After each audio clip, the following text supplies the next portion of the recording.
right, everybody, welcome. Thanks for joining us today.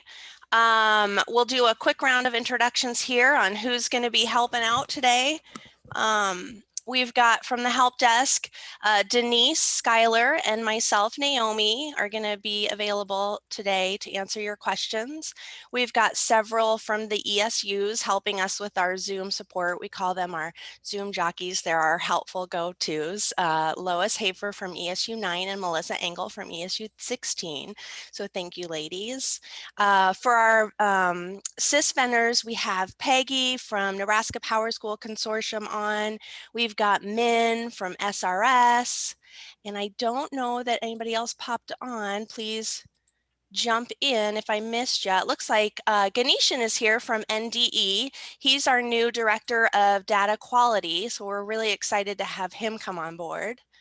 I don't see anybody else. I think I got it. Oh, no, Eric Paget from JMC is here, so that'll be really helpful as well. Once we kind of get into our Workday portion, we'll really get into the questions and we'll be able to utilize everybody's expertise. It'll be really helpful. So if you can go to the next slide. Our agenda for today, we are going to do this quick presentation and then we're going to run through some advisor validation stuff and then just some collection requirements for the fall. Min is going to do a brief SRS presentation, and then if we need to, I think Power School has a presentation. I'm not sure if JMC does, but we can do some breakout rooms and do some CIS specific excuse the dog, presentations.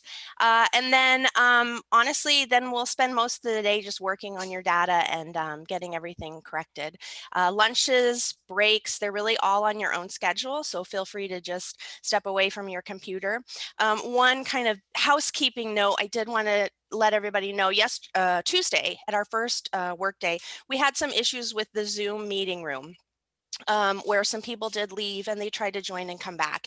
And we had some problems where they couldn't get back in. So if the need arises, please, we're gonna end up having to close this room down and then open it back up again. It'll be the exact same link, but please make sure that you're registered so that we know that you were in the first portion, so we can make sure to support you and make sure you get into the second portion, or if you get kicked out or something. So technical issues aside, I wanted to give that caveat. All right, so Naomi, can I just throw that in the Google Doc that we've been sharing with you with this, there is this link back into the Zoom meeting. So if you do have to shut that down, if you click on that link, it will include the password and it'll be much easier getting back in. Perfect. Thank you, Lois. Mm-hmm. So yeah, just keep that Google Doc open that has all your resources in it.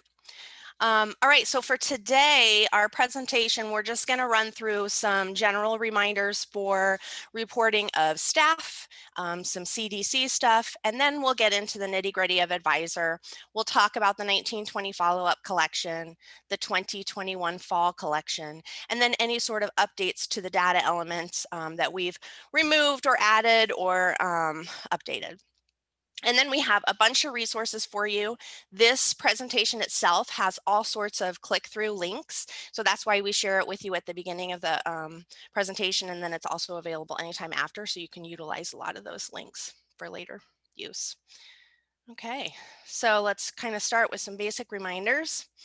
If you want to click on that first link there, that is a calendar for our 2021 data submission. The first page kind of runs through staff reporting information, assessment dates, and advisor person ID.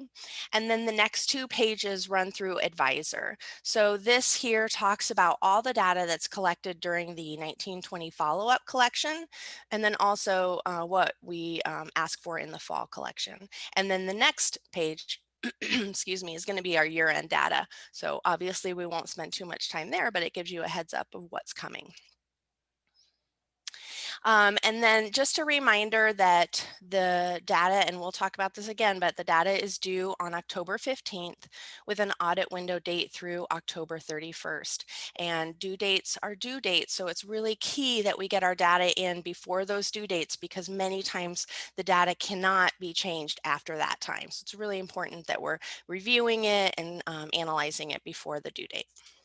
All right, advisor person ID. This is your friendly reminder that every fall, the full student body should be updated within the advisor person ID collection so that every student's ID is correct with the school year and the grade level, and everything's good to go in there. And then the NDE bulletin is really, really important for you guys to stay up to date on everything that's going on, new collections that are opening. Everybody was kind of automatically entered into it when we converted to this new system about a year ago. But if you're not getting the bulletins that you think you should be getting, go in here, click on the envelope where Lois is, or Melissa is about to click here, and you can subscribe or resubscribe or edit your settings.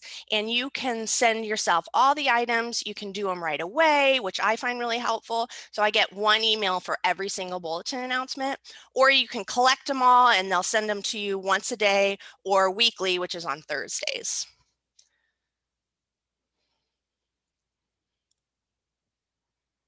All right, and then to remind everybody for staff reporting, there's our link for our staff resources guide. This is our page for all things staff reporting, including guidance for the collection itself.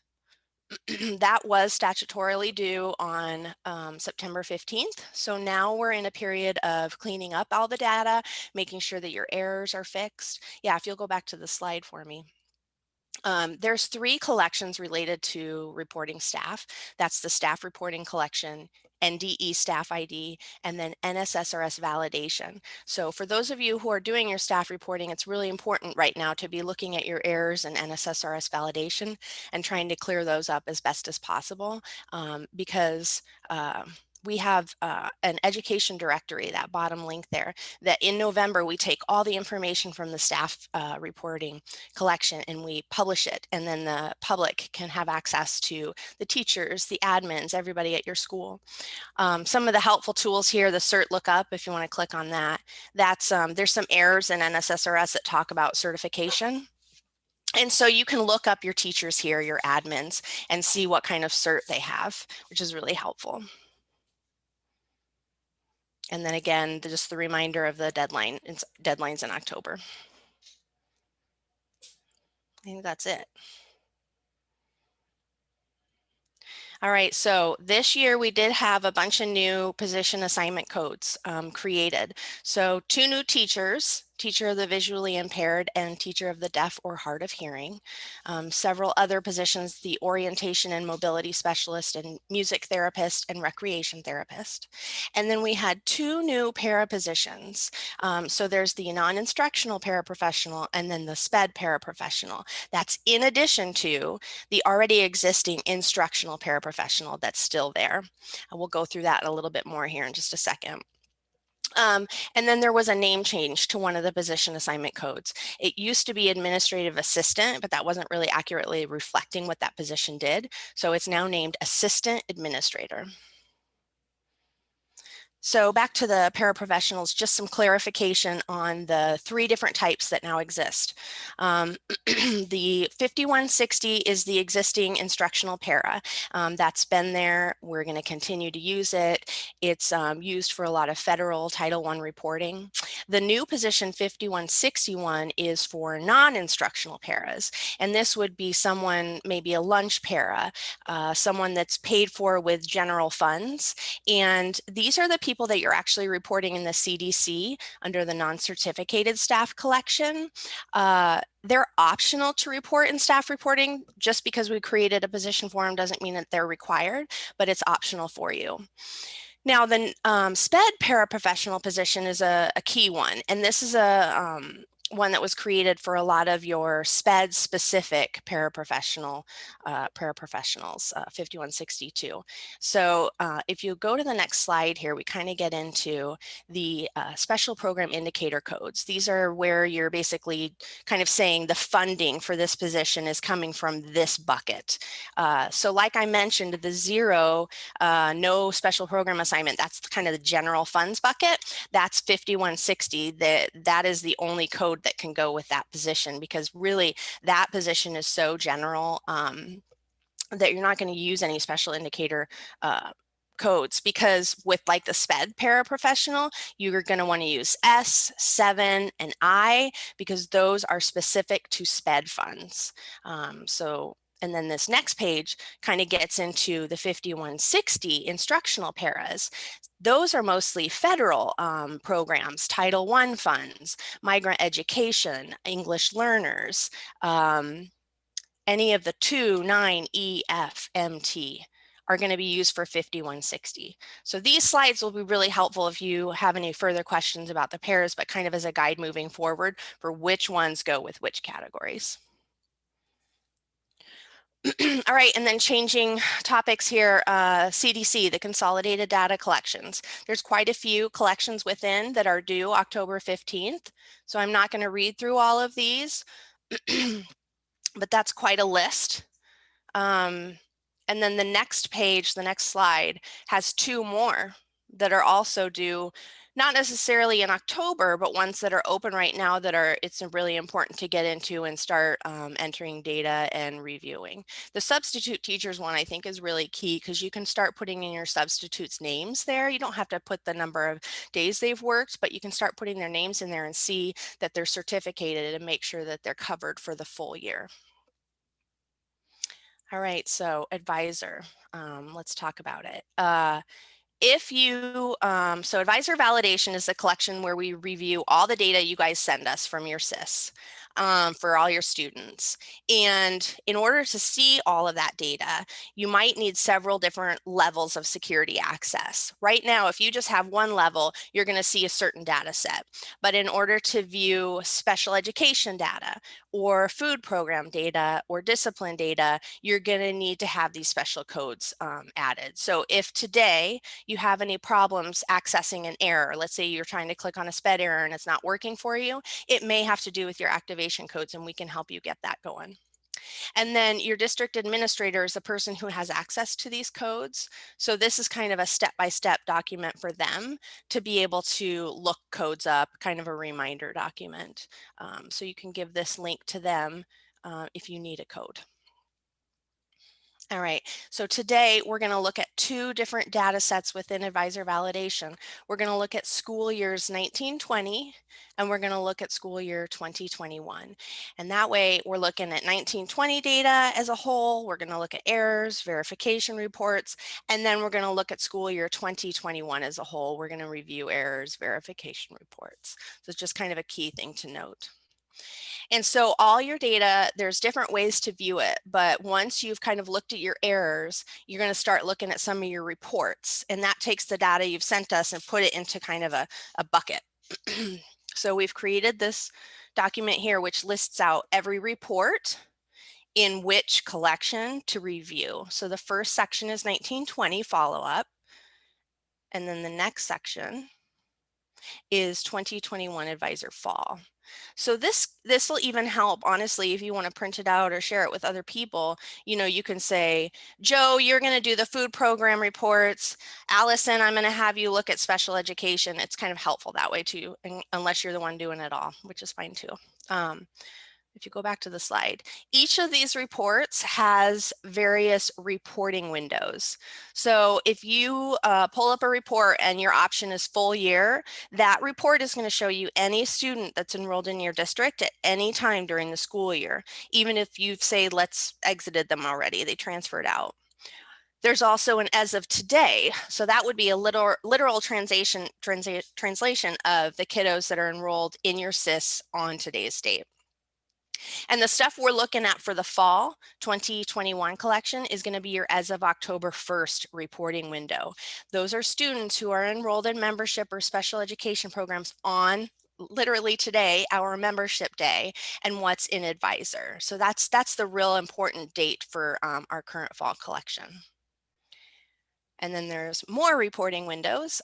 As of October 1st, locked. So once we get through the deadline and the audit window on November 1st, the data that's in these reporting windows that says as of October 1st is going to lock. And this is the reporting window where you can view that data. And then come the end of the school year, there'll be so actually for our 1920 data, we're going to be looking at end of year reports or end of year locked. So the end of year locked data is what we locked in June, July, and that's what's going to get replaced with your end of year data for the 1920 collection. And then if there is no option for the reporting window, if you go back, yeah, it could be full year or it could be as of today. It just depends on the content of the report, but it should be clarified within the report. And if it's not, please let us know so that we can let you know.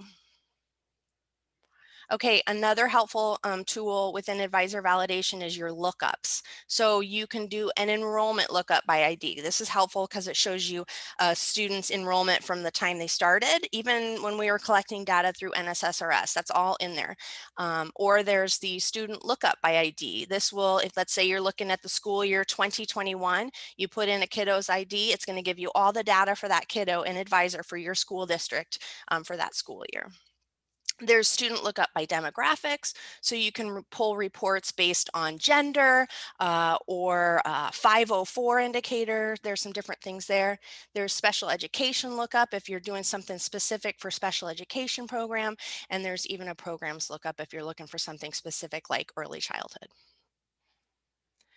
And then something else in Advisor that you're going to want to review is your graduation cohort data. So we're going to review the errors in 2021 Advisor for graduation cohort, but when we look at cohort as a whole, we're going to go back to 1920 school year, and that's where we're really going to look into what we call the GCAT, the graduation cohort analysis tool. This shows you the kiddos that were in your cohort year for 2020, the kiddos that would have graduated last year. This shows you the kiddos that would be in their 5th year. And there's a whole series of reports that you can review to see where those kiddos are at and if they've graduated or what their status is.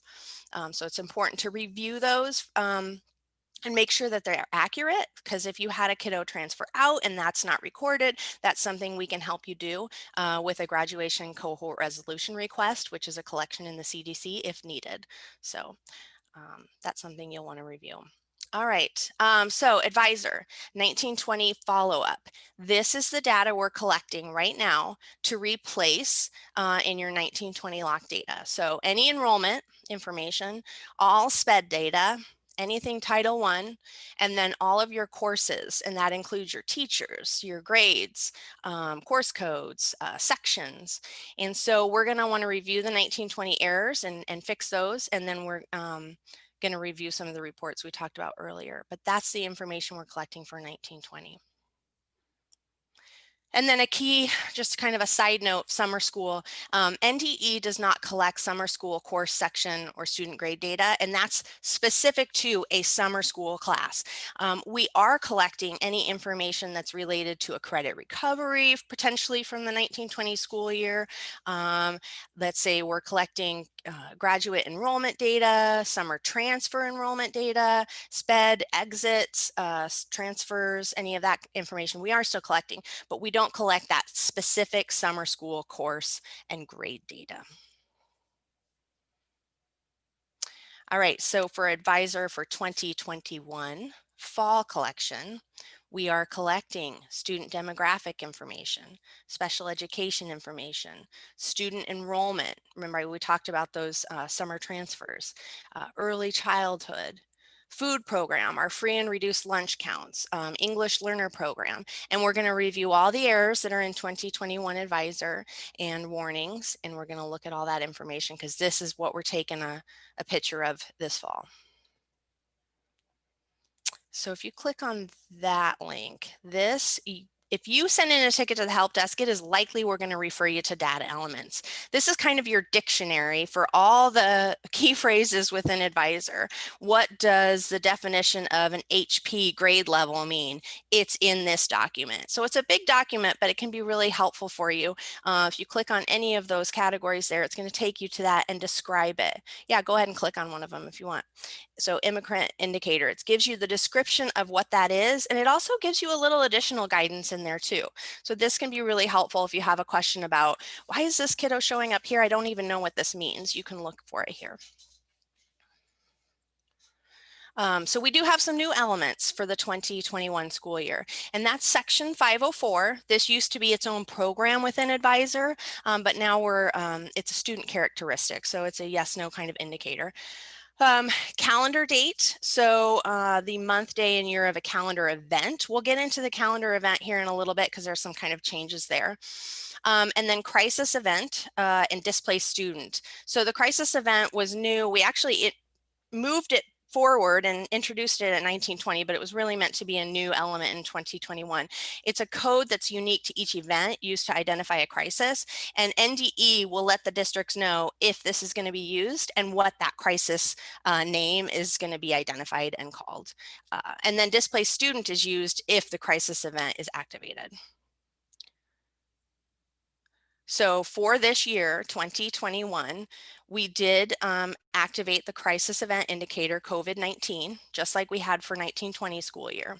So you guys are going to need to report this if the student's education setting is altered because of COVID-19. So an example could be a kiddo's quarantined, whether they have COVID or they're just quarantined due to exposure.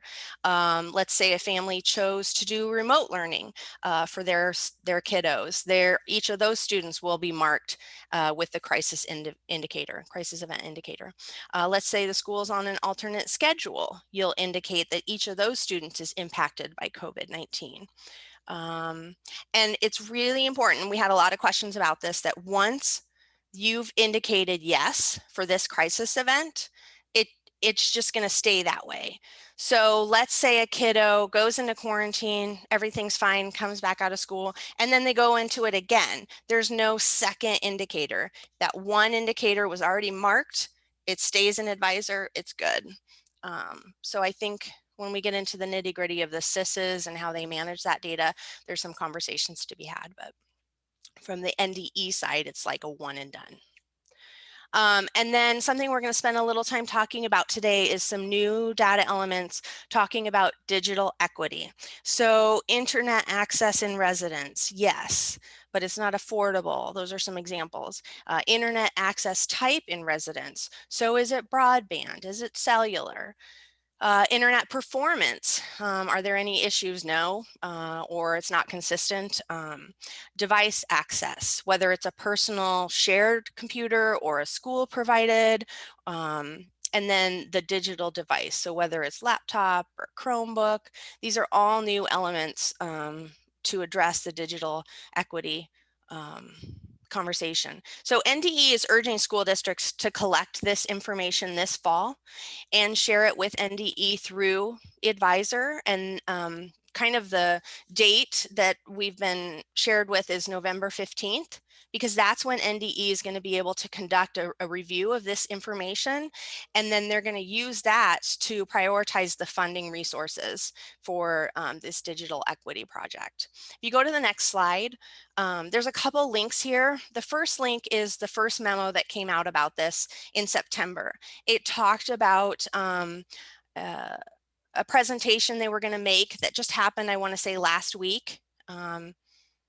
And so if you go back to the slide show, the second link doesn't work yet because there's an announcement coming out literally today and it hasn't come out yet, but as soon as it does, we're going to link it here. But there is a place on the next slide, I'll talk about it, where you can watch that presentation that was given in September. But what's important, if you go, I'm sorry, go back. I think what's key for districts to know, because we know that it's going to be challenging for you guys to report this data, is that by reporting it, you're helping us help you understand the impact that home digital access has on learning. We can target available resources to students in need of access, determine cost-effective connectivity solutions, and honestly meet emerging Federal CARES Act reporting requirements. There's a lot of key points here. So yes, now if you go to the next slide, we talk about the co-hosted webinar. That's what I was talking about in September. And it talked about the different questions that you'll ask the families.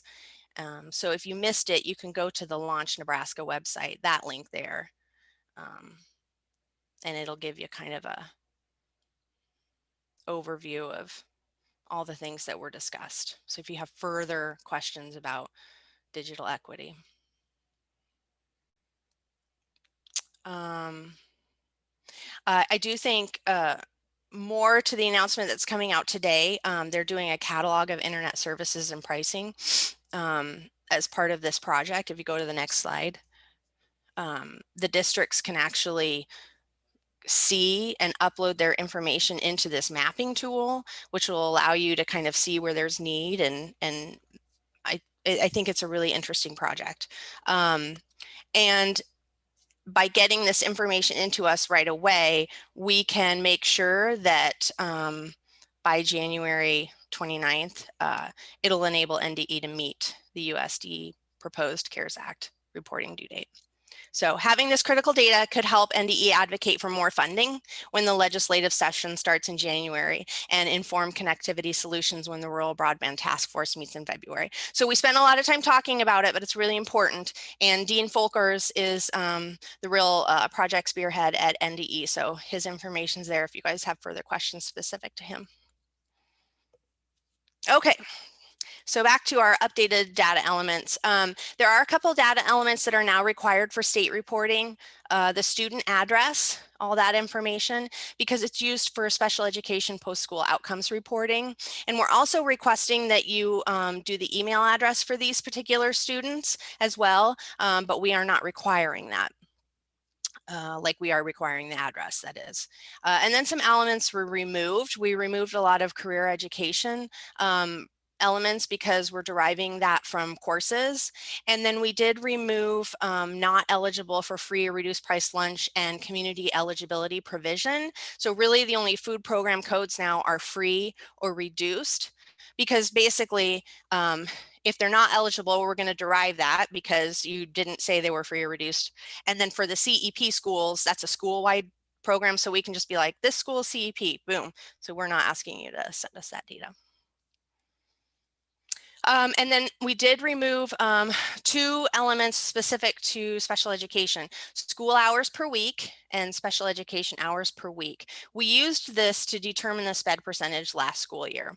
And now we're going to use it, we're going to have you tell us through the SPED setting. So instead of SPED setting code 10, which used to exist and does not anymore, there are 3 new public school SPED setting codes, and each of these breaks out the SPED percentage. So if you see in that chart there, code 20 is public school inside regular class 80% or more of the day. And then code 21 is public inside regular class 40 to 79% of the day. And then code 22, of course, is less than 40%. So instead of having to give us that specific percentage, you're going to break it into one of 3 buckets. I think Min will talk a lot about that when he does his SRS presentation. Okay, and then the element that was updated is the calendar event. So we had code 1 was just instructional day. And we kind of added some definition and 2 more codes to further explain what that is. So 1 is still instructional day, that's in school. So school is fully in learning, you're in school. But code 10 is split school and remote. So I know a lot of districts are doing that right now, where some kiddos are in school and some students are doing remote learning. And then there's also a code that's specific to remote learning only. So if your district is in remote learning only, or a full grade, let's say kindergarten is fully remote learning, you can indicate that in their calendar event. We had a couple course codes change. The accounting code and advanced accounting codes are no longer available. They broke them into accounting 1, 2, 3, 4. So that's something to note. And then for approving, once that deadline, once we get closer to the end of October, so the data is due on October 15th. But from the 16th through the 31st, districts and program owners at NDE are going to be talking and making data corrections, making updates to their data. So towards the end of October, around the 31st, the superintendent, district administrator is going to want to approve data. And there is now a single approval process for both of these collections. If you click on that link, it's a step-by-step presentation that was made that kind of walks the superintendent through the process. So that'll be really helpful. You can give that to them if they want assistance approving. But it is key to note that just because the superintendent approves your data, it doesn't lock it by any means. So that data is still changeable if your SIS is still sending data. So if by the time your superintendent's looking at your system, you want to make sure that the data shouldn't be changing that much. Okay, so some resources for all y'all. Launch Nebraska. This talks a lot. There's a lot of digital equity. And actually, if you scroll down here, I want to see if the 10-1 announcement came out yet. Nope, not yet. The last announcement was 9/28. Okay. And then the NDE coronavirus resources page. And actually, will you click on the resources link on this one? Sometimes they post announcements here too. Darn it, that 10-1 isn't here yet. Okay, thanks. Those are some great resources. Of course, we have our advisor page, and that's going to have your calendar that we've talked through. It's going to, if you scroll down and click on advisor data guidance, it's going to have your data elements in there. The who reports what is really helpful if you have kind of a questioning situation with a student and you're like, this is a unique situation. I'm not quite sure who's going to report this. Is it me? Is it the other district? This document's really helpful for that. And then we have our Google page. And if you click on calendar, all of our Workday information is posted here. And then there'll be some resources down at the bottom. As we have things, we'll start adding documents down here. We'll add our recordings of these sessions down there when they're ready. We have a new meeting link. Every month we have an advisor district meeting, that first paragraph up the top there. It's the second Wednesday of every month at 10 o'clock where Max presents all the latest and greatest. I think it's super helpful. I learn stuff there every time. And then, of course, the bulletin, we've talked about that.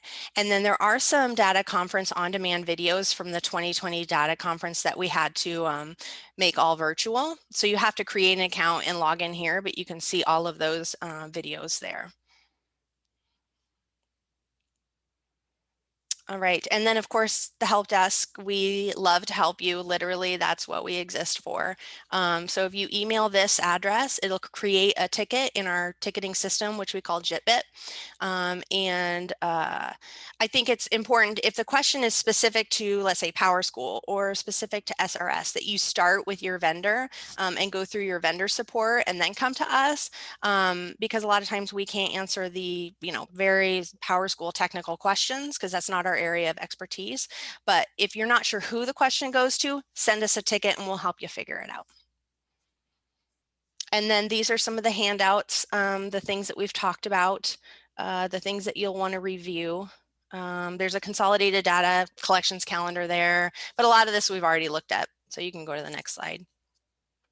And then for the rest of today, Min will present at 10, and then we'll have potentially some SIS vendor presentations, and we'll break you guys out into SIS vendors. So make sure that your name in the Zoom participant lists has an abbreviation that lets us know which SIS vendor you're using. That'll be helpful. Once we've done the presentations, then we'll just be working on our data and asking questions. We have within the, Lois was sharing a document that had you sign in. There's a questions document. So we'll start going through the questions that are posted there, and we'll go in order and we'll just start answering them. And then throughout the day, as you need breaks, please take them. There's not going to be a formal lunch break. There's no formal 15-minute break. It's just kind of as you need. So that's what the rest of today is going to look like.